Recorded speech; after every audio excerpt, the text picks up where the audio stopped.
बिस्मिल्लाहिर्रहमानिर्रहीम। आपका होस्ट इमरान मान और आप देख रहे हैं डीपीन टीवी। और आज सबसे पहले डिस्कस होगी जो कि हाई कोर्ट ने एक रावी अर्बन प्रोजेक्ट जो है वो रोक दिया था। आज वो सुप्रीम कोर्ट ने उनका फ़ैसला मुअत्तल कर दिया है और उससे दोबारा स्टार्ट करने के लिए। लेकिन उसमें बड़ी एक मज़ेदार चीज़ थी कि जो हकूमती वकील पेश हुए थे उन्हें उस प्रोजेक्ट के बारे में इतना पता ही नहीं था, बल्कि उनकी सर्जिश भी हुई और जस्टिस इजाजुल हसन ने काफ़ी देर उन्हें सवाल जवाब की कि आपको तो पता ही नहीं है और आप यहाँ पे आ गए हैं चल के। लेकिन जो भी हुआ उसके बाद जो है वो हुकूमत को दोबारा इजाज़त भी मिल गई है कि रावी अर्बन प्रोजेक्ट जो है वो चलेगा। और क्योंकि वो आपको पता है कि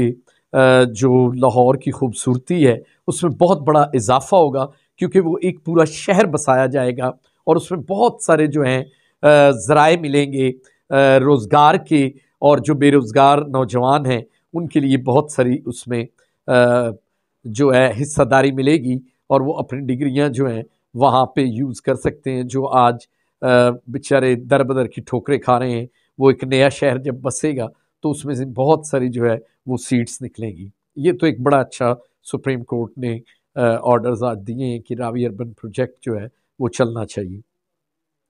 उसके बाद गिलानी साहब वाला मामला जो सेनेट में बड़ा ज़ोर शोर से जारी था और उन्होंने फिर इस्तीफ़ा दे दिया और उन्होंने कहा कि मुझे लोग टीज़ कर रहे हैं कि मैं 4 घंटे में आ जाता, मैं 5 घंटे में आ जाता, आप फ़लाँ क्यों नहीं आ पाए। और मैंने बताया भी कि मैं एक कुलखानी पे, उसके बावजूद उन्होंने फिर आखिर यही समझा और उन्होंने इस्तीफ़ा पेश कर दिया अपना। लेकिन उनका इस्तीफ़ा जो है बिलावल भुट्टो ज़रदारी ने बिल्कुल एक्सेप्ट नहीं किया और बल्कि उनको कहा है कि आपने ही मामला चलाने, क्योंकि आप पार्टी का बहुत बड़ा सरमाया है और आप जैसे बंदे जो हैं वो इस तरह के फ़ैसले नहीं कर सकते। और मैं मौजूद हूँ और आप ही कमांडिंग करेंगे और आप ही सेनेट में अपोजिशन लीडर का किरदार अदा करेंगे। तो गिलानी साहब को अभी मनाने की भरपूर जो है वो कोशिशें जारी हैं। अब हम आ जाते हैं कि जी पेट्रोल बम जो है वो अवाम पर नहीं गिरा और प्राइम मिनिस्टर ने मुस्तरद कर दिया उस समरी को जो कि 10 से 14 रुपए की थी। और वज़ीर आज़म साहब ने समझा कि अभी क्योंकि महंगाई इतनी ज़्यादा है और अगर ये बढ़ जाता तो आप यकीन करें, आज मैं देख रहा था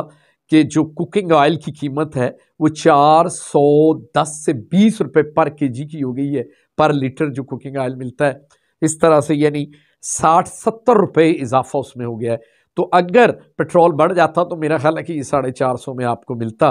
तो मेरा ख्याल है कि वज़ीर आज़म ने कम अज़ कम थोड़ा बहुत जो है आवाम को रिलीफ की खातिर जो है इसके प्राइसेस नहीं बढ़ाए और आवाम के लिए फिर ये खुशखबरी आ गई कि प्राइस जो है वहीं पे रहेंगे और पेट्रोल मसनूआत जो है पेट्रोलियम की वो नहीं बढ़ाई जाएंगी। अब हम आ जाते हैं अदाकारा मीरा की तरफ। तो मीरा जो है वो एक उन्होंने अपील की हुई थी कि मेरा जो शौहर नहीं है वो अतीकुर रहमान, लेकिन आज अदालत ने दोबारा डिक्लेयर कर दिया है कि आपके शौहर हैं अतीकुर रहमान और आप उनकी बीवी हैं। तो इस तरह मीरा जो बहुत सारे स्कैंडल्स की जद में रहती हैं उनके लिए फिर ये बुरी खबर है कि अतीकुर रहमान उनके शौहर करार पाए हैं और वो उनकी बीवी हैं और उनके साथ ही उनको रहें या ना रहें, लेकिन वो उनके शौहर डिक्लेयर्ड हो गए हैं अदालत से भी और निकाहनामा जो है उसको सच्चा करार दिया गया है। तो अब मैं आ जाता हूँ थोड़ा सा फैसलाबाद में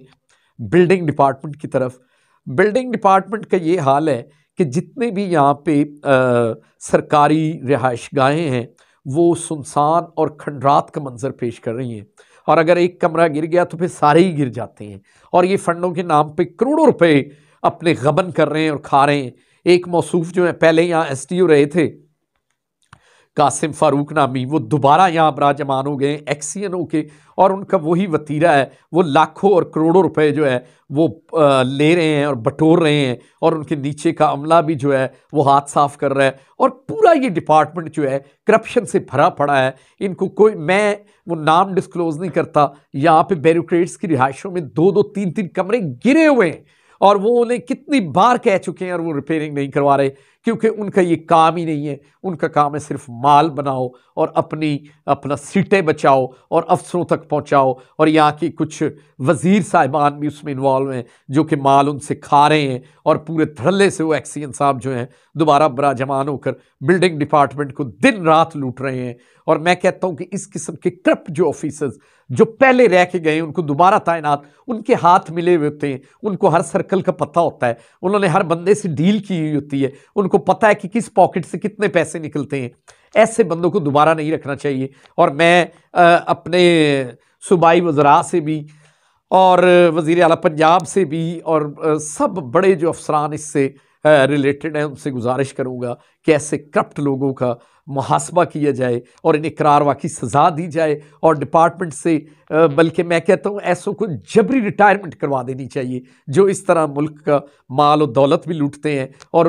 अपने बंदों का भी पुरसाने हाल नहीं होते। उन्हें कोई पता नहीं है कि जो सरकारी क्वार्टर्स के मकीन हैं वो किस तरह रह रहे हैं, और ऐसे हालात हैं कि कमरे घिरे पड़े हैं और वो लोग बेचारे जो हैं वो खुली छत के नीचे भी बैठे हुए हैं। तो मैं दोबारा से जो बिल्डिंग डिपार्टमेंट है उसकी करप्शन को मज़ीद जो मैं आइंदा इस पर पूरा प्रोग्राम भी करूँगा। और एक और बहुत बड़ी खबर जो सऊदी अरेबिया से है माशाल्लाह, क्योंकि रमज़ान मुबारक भी अब करीब है,